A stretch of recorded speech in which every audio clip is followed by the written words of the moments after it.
उसी दिन दुख समाप्त होगा जिस दिन बड़ी मात्रा में ध्यान का अवतरण होगा। उसके पहले दुख समाप्त नहीं हो सकता। अब तुम पूछते हो मैं तब तक ध्यान कैसे कर सकता हूं जब तक कि संसार में इतना दुख है, दरिद्रता है, दीनता है। ये दुख है ही इसीलिए कि ध्यान नहीं, और तुम कहते हो तब तक मैं ध्यान कैसे कर सकता हूं। ये तो ऐसी बात हुई कि मरीज चिकित्सक को जाके कहे कि जब तक मैं बीमार हूं तब तक औषधि कैसे ले सकता हूं, पहले ठीक हो जाऊं फिर औषधि लूंगा। बीमार हो इसलिए औषधि की जरूरत है, ठीक हो जाओगे तो फिर तो जरूरत ही ना होगी। बीमारी के मिटाने के लिए औषधि है ध्यान। तुम कहते हो संसार में इतना दुख, इतनी पीड़ा, इतना शोषण, इतना अन्याय, मैं कैसे ध्यान करूं? इसलिए ध्यान करो। कम से कम एक तो ध्यान करे, कम से कम तुम तो ध्यान करो। थोड़ी ही तरंगें सही तुम्हारे पास पैदा होंगी, थोड़ा तो सुख होगा।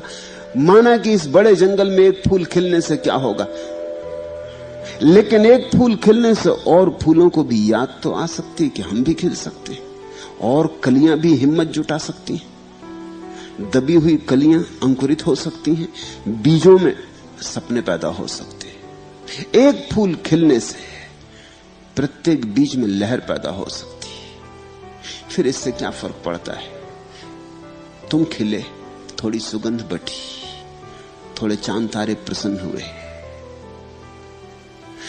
थोड़ा सा दुनिया का एक छोटा सा कोना जो तुमने घेर रखा है, वहां सुख की थोड़ी वर्षा हुई। तुम यही तो चाहते हो ना कि दुनिया में सुख की वर्षा हो।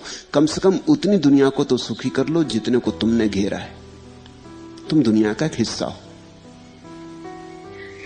तुम दुनिया का एक छोटा सा कोना हो। तुम जैसे लोगों से मिलके ही दुनिया बनी है। आदमी आदमी से मिलके आदमियत बनी है। आदमियत अलग तो नहीं है कहीं। जब भी जाओगे आदमी पाओगे, आदमियत तो कहीं ना पाओगे। कोई व्यक्ति मिलेगा, समाज तो कहीं होता नहीं। समाज तो केवल शब्दकोश में है। समाज का कोई अस्तित्व नहीं है, व्यक्ति का अस्तित्व है। तुम तो कम से कम एक तो कम से कम खिल जाए, इतनी तो कृपा दुनिया पर करो।